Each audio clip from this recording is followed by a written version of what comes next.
ವಾರಣಾಸಿ ಇಷ್ಟ ದಿನದವರೆಗೂ SSMB ಅಂತ ಕರಿತಾ ಇದ್ರು. ವಾರಣಾಸಿ ಸಿನಿಮಾದ ಫಸ್ಟ್ ಗ್ಲಿಂಪ್ ನಮ್ ಮುಂದೆ ಇವಾಗ ಬಂದಿದೆ. ಲಾಸ್ಟ್ ಗ್ಲೋಬ್ ಟ್ರೋಟರ್ ಇವೆಂಟ್ ನಲ್ಲಿ Rajamouli himself side this glimpse is word of this movie ಅಂತ ಹೇಳಿ. ನನ್ನ ಪ್ರಕಾರ ಏನ್ ಕಾಣಿಸಿದೆ ಇಲ್ಲಿ, ಅದರ ಲೆಕ್ಕದಲ್ಲಿ ರಾಜಮೌಳಿ ಅವರ ಕಡೆಯಿಂದ ಬಂದಿರೋ ಎಲ್ಲಾ ಸಿನಿಮಾಗಳಿಗಿಂತ ಬೆಸ್ಟ್ ಮತ್ತೆ ಆಂಬಿಷಿಯಸ್ ಹಾಗೂ ತುಂಬಾ ಕಾಂಪ್ಲಿಕೇಟೆಡ್ ಮೂವಿ ಇದಾಗಿರುತ್ತೆ ಅನ್ಕೊಂಡಿದ್ದೀನಿ. ಆದ್ರೆ ಇವಾಗ ಏನ್ ನಮ್ ಮುಂದೆ ಇದೆ ಅದು ಜಸ್ಟ್ ಗ್ಲಿಮ್ಸ್ ಅಷ್ಟೇ. ಇದನ್ನೆಲ್ಲ ಬಿಟ್ಟು ಮೂವಿನಲ್ಲಿ ನೋಡೋಕೆ ತುಂಬಾ ಸಿಗುತ್ತೆ ಅನ್ಕೊಳ್ತಾ ಇದೀನಿ. ಇದು ಜಸ್ಟ್ ಕಾನ್ಸೆಪ್ಟ್ ಟೀಸರ್ ಆಗಿದೆ ಅಷ್ಟೇ.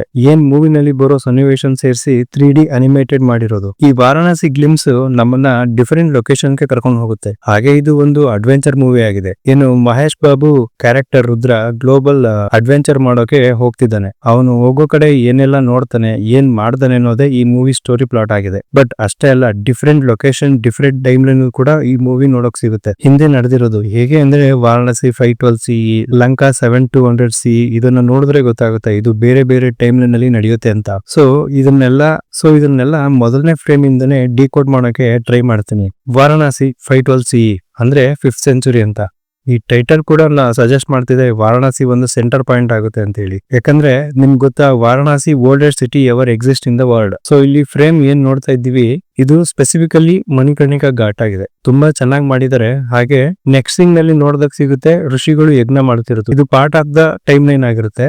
ನೆಕ್ಸ್ಟ್ ನಮ್ಗೆ ಒಂದು ಆಸ್ಟ್ರಾಯ್ಡ್ ಭೂಮಿ ಕಡೆ ಬೀಳ್ತಿರೋದು ನೋಡೋಕ್ ಸಿಗುತ್ತೆ. ಆದ್ರೆ ಹೆಸರು ಬಂದ್ಬಿಟ್ಟು ಶಾಂಭವಿ ಅಂತ ಹೇಳಿ. ಬೇಸಿಕಲಿ ಅದು ಒಂದು ಶಕ್ತಿಯ ರೂಪ ಆಗಿದೆ. ಅಸೋಸಿಯೇಟೆಡ್ ಭಗವಾನ್ ಶಿವ ಅಂತಾನು ಕರಿಬಹುದು. ಆಸ್ಟ್ರಾಯ್ಡ್ ಶಾಂಭವಿ ಅಥವಾ ಮಾ ಪಾರ್ವತಿ ಅಂತಾನು ಹೇಳ್ಬೋದು. ಆದ್ರೆ ಹಿಂದೂ ಪುರಾಣದಲ್ಲಿ ಯಾವುದೇ ಆಸ್ಟ್ರಾಯ್ಡ್ ಜೊತೆ ಶಾಂಭವಿಯ ಕನೆಕ್ಷನ್ ಇಲ್ಲ. ಇದು ಒಂದು ರಾಜಮೌಳಿಯ ಕ್ರಿಯೇಟಿವ್ ಇನ್ಪುಟ್ ಆಗಿರುತ್ತೆ ಅಷ್ಟೇ. ಆದ್ರೆ ಈ ಆಸ್ಟ್ರಾಯ್ಡ್ ಗೆ ಶಾಂಭವಿ ಅಂತ ಹೆಸರು ಕೊಡೋದಕ್ಕೂ ಒಂದು ಸ್ಪೆಸಿಫಿಕ್ ರೀಸನ್ ಇದ್ದೇ ಇರುತ್ತೆ. ಮತ್ತೆ ರುದ್ರನ ಕೊರಳಲ್ಲಿ ತ್ರಿಶೂಲ ಹಾಗೂ ನಂದಿನ ನೋಡಕ್ ಸಿಗುತ್ತೆ. ರುದ್ರ ಅನ್ನೋ ಹೆಸರು ಶಿವನ ಹೆಸರಿನಲ್ಲಿ ಒಂದಾಗಿದೆ. ಹಾಗೆ ಆಸ್ಟ್ರಾಯ್ಡ್ ನ ಶಾಂಭವಿ ಆಗಿರೋದ್ರಲ್ಲಿ ಏನೋ ರಹಸ್ಯ ಇದ್ದೇ ಇರುತ್ತೆ. ಇನ್ನೊಂದು ವಿಷಯ ಗಮನಿಸಬೇಕಾಗಿರೋದು, ಇಲ್ಲಿ ಆಸ್ಟ್ರಾಯ್ಡ್ ಬೀಳ್ತಿರೋದು 2027ರಲ್ಲಿ ಅಂದ್ರೆ ಪ್ರೆಸೆಂಟ್ ಟೈಮ್ ಲೈನ್ ಅಲ್ಲಿ ಮೂವಿ ಕಡೆ ಬರ್ತಿದೆ. ಅಲ್ಲಿಂದ ಕರ್ಕೊಂಡು ಹೋಗುತ್ತೆ ರಾಸ್ ಐಸ್ ಅಂಟಾರ್ಟಿಕಾಗೆ ಅನ್ಸುತ್ತೆ. ಆಸ್ಟ್ರಾಯ್ಡ್ ಇಲ್ಲಿ ಬಂದ್ ಬಿದ್ದಿದೆ ಅಂತ. ಹಾಗೆ ಇಲ್ಲಿ ರಾಸ್ ಐಸ್ ಶೆಲ್ ನಲ್ಲಿ ಕೆಲವು ಜನ ಹತ್ತುತ್ತಿರೋದು ಕಾಣಿಸುತ್ತೆ. ಹಾಗೆ ಕೆಳಗೆ ರಾಫ್ಟ್ ಕಾಣಿಸುತ್ತೆ. ಮತ್ತೆ ಹಾಗೆ ಈ ಸೀನ್ ಅಂಡರ್ ವಾಟರ್ ಗೆ ಹೋಗುತ್ತೆ. ಅಲ್ಲಿ ಮಂಜುಗಡ್ಡೆಯಲ್ಲಿ ಮುರಿದು ಸಿಕ್ಕಾಕೊಂಡಿರೋ ಒಂದು ಶಿಪ್ ಕಾಣಿಸುತ್ತೆ. ನನಗನ್ಸುತ್ತೆ ಈ ಶಿಪ್ ಬಂದು ದ ಎಂಡ್ಯೂರೆನ್ಸ್ ಅಂತ.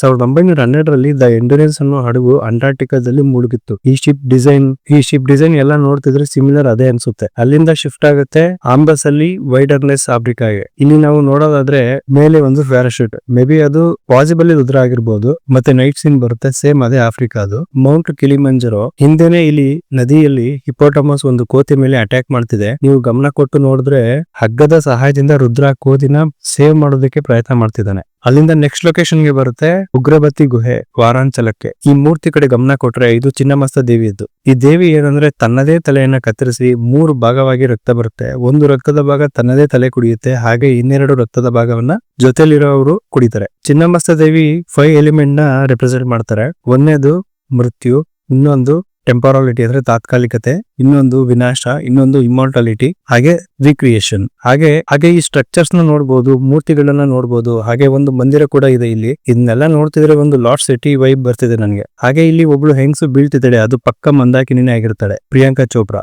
ಮಂದಾಕಿನಿ ಪೋಸ್ಟರ್ ನೋಡಿದ್ರೆ ಸೇಮ್ ಲೊಕೇಶನ್ ಇದೆ, ಬಟ್ ಸೀರೆ ಕಲರ್ ಚೇಂಜ್ ಇದೆ ಅಷ್ಟೇ. ಬಟ್ ಮಂದಾಕಿನಿನೇ ಅದು. ಹಾಗೆ ಸೈಡ್ ಅಲ್ಲಿ ರುದ್ರನ ನೋಡಬಹುದು. Who is trying to save Mandakini. ಹಾಗೆ ಕೆಳಗೆ ನೋಡಿದ್ರೆ ಗ್ರೀನ್ ಫ್ಲೇಮ್ ನಲ್ಲಿ ಯಜ್ಞ ಮಾಡೋದು ಕಾಣ್ತಿದೆ. ಆ ಗ್ರೀನ್ ಫ್ಲೇಮ್ ನ ನೆನ್ಪಿಟ್ಕೊಳ್ಳಿ. ಹಾಗೆ ಇಲ್ಲೊಬ್ಬ ವ್ಯಕ್ತಿ ಗನ್ ಅಲ್ಲಿ ಶೂಟ್ ಮಾಡ್ತಿದ್ದಾನೆ. ಮತ್ತೆ ಅದಕ್ಕೆ ಸಿಮಿಲರ್ ಬ್ಲಾಕ್ ಡ್ರೆಸ್ ನಲ್ಲಿ ಇನ್ನೂ ಕೆಲವರು ಇದ್ದಾರೆ. ಪಕ್ಕ ಕುಂಭನ ಕಡೆ ಜನನೇ ಇರ್ತಾರೆ. ಅದಾದ್ಮೇಲೆ ಮೋಸ್ಟ್ ಎಪಿಕ್ ಫ್ರೇಮ್ ಕಡೆ ಬರುತ್ತೆ. ಇದು ರಾಮಾಯಣದ ಗ್ಲಿಮ್ಸ್ ಆಗಿರುತ್ತೆ. ಹನುಮ ದೇವರನ್ನ ನೋಡ್ಬೋದು, ಎಷ್ಟು ಅದ್ಭುತವಾಗಿದೆ. ಹಾಗೆ ನೋಟಿಸ್ ಮಾಡಿ ಹನುಮನ ಬಾಲವನ್ನ ಅದ್ರ ಮೇಲೆ ಒಂದು ರಥ, ಹಾಗೆ ಅದ್ರ ಹಿಂದೆ ಕುಂಭ, ಮೇ ಬಿ ರಥದಲ್ಲಿ ರುದ್ರನೇ ಇರ್ತಾನೆ. ಅಂದ್ರೆ ಇವರೇನ್ ಟೈಮ್ ಟ್ರಾವೆಲ್ ಮಾಡ್ಕೊಂಡು ತ್ರೇತಾಯುಗದ ಕಾಲಕ್ಕೆ, ರಾಮಾಯಣದ ಕಾಲಕ್ಕೆ ಹೋಗಿದಾರ ನೋಡ್ಬೇಕು ಮುಂದೆ. ಮತ್ತೆ ಇನ್ನೊಂದು ಶಾಟ್ ನೋಡಿ, ವಾಟ್ ಎ ಗ್ರೇಟ್ ಶಾಟ್ ಅಲ್ವಾ.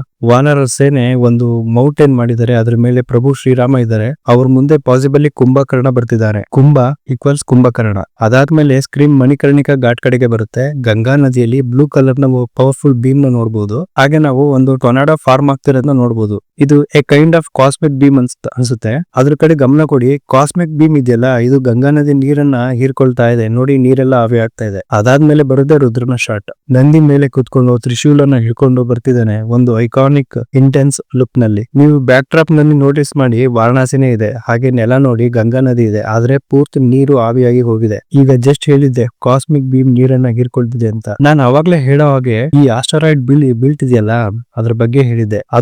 ಅದು ಕೂಡ 2027 present time line. It might be ಒಂದು ಆಸ್ಟರಾಯ್ಡ್ ಭೂಮಿ ಮೇಲೆ ಬೀಳ್ತಿರೋದು ವರ್ಲ್ಡ್ ಎಂಡಿಂಗ್ ಇವೆಂಟ್ ಆಗಬಹುದು ಅಂತ. ಈ ಹಿಂದೆ ನಾನು ಏನ್ ಹೇಳಿದ್ದೆ, asteroid name Shambhavi associate with Shiva. Lord Shiva is the god of destructions. Then might be ಈ ಶಾಂಭವಿ ಆಸ್ಟರಾಯ್ಡ್ ನ ಲಾರ್ಡ್ ಶಿವನೇ ಕಳಿಸಿರೋ ಒಂದು ಫಾರ್ಮ್ ಆಫ್ ಡಿಸ್ಟ್ರಕ್ಷನ್ ಅನ್ಸುತ್ತೆ. ಸೊ ನಮ್ಮ ರುದ್ರ ಈ ವರ್ಲ್ಡ್ ಎಂಡಿಂಗ್ ಈವೆಂಟ್ ನ ನಿಲ್ಸೋದಕ್ಕೆ ಹೊರಟಿರೋ ಹಾಗಿದೆ. ಮೇ ಬಿ ಈ ಭೂಮಿ ಮೇಲೆ ಆತರ ಒಂದು ವಸ್ತು ಅಥವಾ ಆತರ ಶಕ್ತಿ ಇರ್ಬೋದು. ಫಿಲ್ಮ್ ಮೇಕಿಂಗ್ ಟರ್ಮ್ ನಲ್ಲಿ ಹೇಳೋದಾದ್ರೆ ಮೆಗಾಫಿನ್ ಇರ್ಬೋದು, ಅದು ಆ ಆಸ್ಟರಾಯ್ಡ್ ನ ಡಿಸ್ಟ್ರಕ್ಷನ್ ನಿಲ್ಸಬಹುದು. ಮತ್ತೆ Rudra is on a race against the time. ಆ ಮೆಗಾಫಿನ್ ನ ಹುಡುಕಾಟದಲ್ಲಿ ಇದ್ದಾನೆ, ಅದರಿಂದ ಆ ಆಸ್ಟರಾಯ್ಡ್ ನ ಡಿಸ್ಟ್ರಕ್ಷನ್ಸ್ ನಿಲ್ಸೋದಕ್ಕೆ. ಸೊ ಅದರಿಂದ ಥ್ರೂಔಟ್ ದ ವರ್ಲ್ಡ್ ಟ್ರಾವೆಲ್ ಮಾಡ್ತಾನೆ. ಇದನ್ನ ಮಾಡೋದು ಈಸಿ ಇರಲ್ಲ. ಅವನಿಗೆ ಕುಂಭನ ರೂಪದಲ್ಲಿ ಕಷ್ಟಗಳು ಬರ್ತಾನೆ ಇರ್ತವೆ. ಈ ಕುಂಭ ಒಬ್ಬ ಬಿಲಿಯನಿಯರ್ ರಾಕ್ಷಸ ಆಗಿರ್ತಾನೆ. ಅವನಿಗೆ ಪ್ರಪಂಚನ ಆಳ್ಬೇಕಿರುತ್ತೆ, ಆದ್ರೆ ಅವನು ಫಿಸಿಕಲಿ ಏಬಲ್ಡ್ ಪರ್ಸನ್. ಸೊ ಕುಂಭನು ಆ ಮೆಗಾಫಿನ್ ನ ಹುಡುಕಾಟದಲ್ಲಿ ಇರ್ತಾನೆ, ಯಾಕಂದ್ರೆ ಅದರ ಸಹಾಯದಿಂದ ಅವನ ಕಾಯಿಲೆಗೆ ಕ್ಯೂರ್ ಕೂಡ ಆ ಮೆಗಾಫಿನ್ ಆಗಿರುತ್ತೆ. ಅಪಾರೆಂಟ್ಲಿ ರುದ್ರನ ಎಕ್ಸ್ಪೆಡಿಷನ್ ಬಗ್ಗೆ ಗೊತ್ತಾಗಿ ರುದ್ರನ ಫಾಲೋ ಮಾಡ್ತಿದ್ದಾನೆ ಅನ್ಸುತ್ತೆ. ಆಫ್ರಿಕಾವರೆಗೂ ಬಂದಿರ್ತಾನೆ. ಇಲ್ಲಿ ಇಬ್ರು ಫೇಸ್ ಅಪ್ ಕೂಡ ಆಗ್ಬೋದು. ಫೈನಲಿ ನಾವು ಕುಂಭನ ಈ ದೃಶ್ಯದಲ್ಲಿ ನೋಡಬಹುದು. Back ground almost look like terrain of Africa. ಹಾಗೆ ಲಿಕ್ವಿಡ್ ಸೀನ್ ನಲ್ಲೂ ಅದೇ ಲೊಕೇಶನ್ ನೋಡಬಹುದು. ಇಲ್ಲಿ ರುದ್ರನ ಕ್ಯಾಪ್ಚರ್ ಮಾಡಿ ಕುಂಭನ ಮುಂದೆ ಕೂರಿಸ್ತಿದ್ದಾರೆ.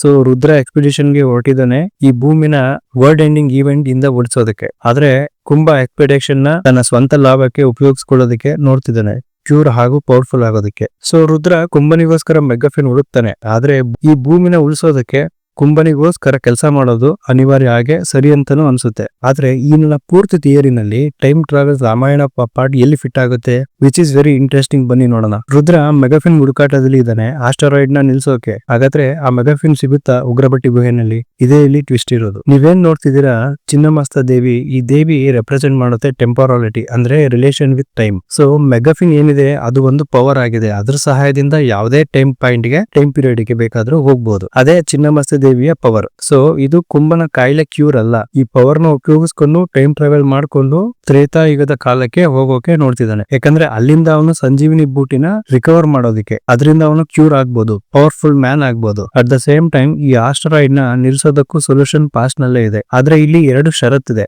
ಏನಂದ್ರೆ ಭೂಮಿಯಲ್ಲಿ ಈ ಪವರ್ 100 ವರ್ಷಕ್ಕೆ ಒಮ್ಮೆ ಮಾತ್ರ ಉಪಯೋಗಿಸಬಹುದು. ಎರಡನೇದು, ಯಾವ ಯುಗಕ್ಕೆ ಇವರು ಟೈಮ್ ಟ್ರಾವೆಲ್ ಮಾಡಬೇಕು, ಅಲ್ಲಿಗೆ ಹೋಗ್ಬೇಕು ಅಂದ್ರೆ ಆ ಯುಗದ ಯಾವ್ದಾದ್ರು ಒಂದು ಆಬ್ಜೆಕ್ಟ್, ಥಿಂಗ್ ಅಥವಾ ಆ ಯುಗದ ಪರ್ಸನ್ ಇರಬೇಕು. ಅವರ ಟ್ರೇಸ್ ಯೂಸ್ ಮಾಡ್ಕೊಂಡು ಈ ಪವರ್ ಅವ್ರನ್ನ ಆ ಯುಗಕ್ಕೆ ಕಳಿಸಬಹುದು. ಫಾರ್ ಎಕ್ಸಾಂಪಲ್, ಮಹಾಭಾರತದ ಕಾಲಕ್ಕೆ ಹೋಗ್ಬೇಕು ಅಂದ್ರೆ ಆ ಕಾಲದ ಯಾವ್ದಾದ್ರು ಒಂದು ವೆಪನ್ ಅಥವಾ ಸಮಥಿಂಗ್ ನಿಮ್ ಹತ್ರ ಇರಬೇಕು. ಆಗ ಆ ಟ್ರೇಸ್ ಇಟ್ಕೊಂಡು ಅಲ್ಲಿಗೆ ಹೋಗ್ಬಹುದು. ಕುಂಭನಿಗೆ ಸಂಜೀವಿನಿ ಬೂಟಿ ಬೇಕು, ರುದ್ರನಿಗೆ ಆಸ್ಟರಾಯ್ಡ್ ನಿಲ್ಲಿಸಬೇಕು. ಆದ್ರೆ ರುದ್ರನ ಹತ್ರ ಒಂದು ಆಪ್ಷನ್ ಇದೆ. ನೆನ್ಪಿಟ್ಕೊಳ್ಳಿ, ಈ ಸಿನಿಮಾದ ಒಂದು ಟೈಟಲ್ ಬಂದಿತ್ತು Gen 63 ಅಂತ, ಅಂದ್ರೆ ಜನರೇಷನ್ 63. ಇದು ಸೂಚಿಸುತ್ತೆ ರುದ್ರ ಒಬ್ಬ ಶ್ರೀರಾಮನ 63rd ಜನರೇಷನ್ ಗೆ ಸೇರಿದವನು ಅಂತ. ಹಾಗೆ ರಾಜಮೌಳಿನೂ ಕನ್ಫರ್ಮ್ ಮಾಡಿದ್ರು, ಮಹೇಶ್ ಅವರು ರಾಮನ ಲುಕ್ ನಲ್ಲಿ ನೋಡ್ಬೋದು ಅಂತ ಹೇಳಿ. ಹಾಗಾದ್ರೆ ರುದ್ರನ ಹತ್ರ ಈ ಲಾಕೆಟ್ ಯಾಕಿದೆ? ಯಾಕಂದ್ರೆ ರುದ್ರ ಶಿವನ ಭಕ್ತ, ಹಾಗೆ ಶ್ರೀರಾಮನು ಕೂಡ ಶಿವನನ್ನೇ ಆರಾಧಿಸ್ತಿರ್ತಾರೆ. ಮೊದ್ಲು ಒಂದ್ ಸೀನ್ ನಲ್ಲಿ ರುದ್ರ ಒಂದು ಕೋತಿನ ಸೇವ್ ಮಾಡ್ತಾನೆ. ಮೇ ಬಿ ಆ ಕೋತಿನೇ ರುದ್ರನ ಜೊತೆಗಾರ ಆಗ್ಬೋದು, ಸೇಮ್ ರಾಮ ಹಾಗೂ ಹನುಮನ ತರ. Back to the theory. ಕುಂಭನಿಗೆ ತ್ರೇತಾಯುಗಕ್ಕೆ ಹೋಗ್ಬೇಕು ಅಂದ್ರೆ ರುದ್ರನ ಕರ್ಕೊಂಡೇ ಹೋಗ್ಬೇಕು. ಯಾಕಂದ್ರೆ ರುದ್ರನ DNA ನಲ್ಲಿ ಆ ಟ್ರೇಸ್ ಇದೆ, ಅದರಿಂದ ಅವನು ತ್ರೇತಾಯುಗಕ್ಕೆ ಹೋಗ್ಬೋದು. ಆದ್ರೆ ರುದ್ರನಿಗೆ ಇಷ್ಟ ಇರಲ್ಲ ಆ ಸಂಜೀವಿನಿ ಕುಂಭನ ಕೈ ಸೇರೋದು. ಅದರಿಂದನೇ ರುದ್ರ ಹಾಗೂ ಕುಂಭನ ಕಡೆಯವ್ರ ಜೊತೆ ಗುಹೆಯಲ್ಲಿ ಫೈಟ್ ಕೂಡ ಆಗ್ತಿರುತ್ತೆ. ಆ ಫೈಟ್ ನಲ್ಲಿ ಮಂದಾಕಿನಿ ಸತ್ತೋಗ್ಬೋದು. ಸೊ ಮಂದಾಕಿನಿನ ಕೂಡ ಉಳಿಸ್ಕೊಳ್ಳೋದು ರುದ್ರನಿಗೆ ಅನಿವಾರ್ಯ ಆಗುತ್ತೆ. ಅದಕ್ಕೆ ಅವನಿಗೂ ಸಂಜೀವಿನಿ ಬೇಕಾಗುತ್ತೆ. ಆದ್ರೆ ಪ್ರಪಂಚನ ಉಳಿಸೋದು ಕೂಡ ತುಂಬಾ ಇಂಪಾರ್ಟೆಂಟ್ ಆಗಿರುತ್ತೆ. ಅವಾಗ್ಲೇ ನಾನು ಪಾಯಿಂಟ್ ಮಾಡಿ ಗ್ರೀನ್ ಕಲರ್ ಒಂದು ಯಜ್ಞದ ಬಗ್ಗೆ ಹೇಳಿದ್ದೆ. ಮೈಟ್ ಬಿ ಈ ಯಜ್ಞ ಟೈಮ್ ಟ್ರಾವೆಲ್ ಗೆ ಆಗಿರ್ಬೋದು. ಹಾಗೆ ಇಲ್ಲಿ ನೋಡಿ, ತ್ರೇತಾಯುಗದಲ್ಲೂ ಸಿಮಿಲರ್ ಕಲರ್ ನೋಡಬಹುದು. ಹನುಮನ ಸುತ್ತ ಗ್ರೀನ್ ಕಲರ್ ಇದೆ. ಹಾಗೆ ಕುಂಭ ಹಾಗೂ ರುದ್ರ ಬರ್ತಿದ್ದಾರೆ, ಟೈಮ್ ಟ್ರಾವೆಲ್ ಮಾಡ್ಕೊಂಡು ಬಂದಿದ್ದಾರೆ ಅನ್ಸುತ್ತೆ. ಹಾಗೆ ಅವೆಂಜರ್ ನಲ್ಲಿ ಸಹ ಟೈಮ್ ಸ್ಟೋನ್ ಇದೆ, ಗ್ರೀನ್ ಕಲರ್ ಯೂಸ್ ಮಾಡಿದ್ದಾರೆ. ಮೈಟ್ ಬಿ ಇಲ್ಲೂ ಸಹ ಅದೇ ಆಗಿರುತ್ತೆ. ಹೈಲಿ ಪಾಸಿಬಲ್ ಇದೆ ಈ ಎನರ್ಜಿ ಟೈಮ್ ಟ್ರಾವೆಲ್ ನದ್ದೆ. ಸೊ ಸ್ನೇಹಿತರೆ, ಇದು ನನಗೆ ಅನ್ಸಿದ್ ಮಾತ್ರ, ಇದೆಲ್ಲ ನಿಜನೇ ಆಗ್ಬೇಕಂತಾನು ಏನಿಲ್ಲ. ನಿಮ್ಗೆ ಏನಾದ್ರೂ ಅನ್ನಿಸಿದ್ರೆ ಕಮೆಂಟ್ ಮಾಡಿ. ನನ್ನ ಈ ಪ್ರಯತ್ನ ನಿಮ್ಗೆ ಇಷ್ಟ ಆಗಿದ್ರೆ ದಯವಿಟ್ಟು ಸಬ್ಸ್ಕ್ರೈಬ್ ಮಾಡ್ಕೊಂಡು ಸಪೋರ್ಟ್ ಮಾಡಿ. ಮತ್ತೆ ಸಿಗೋಣ ನೆಕ್ಸ್ಟ್ ವಿಡಿಯೋದಲ್ಲಿ.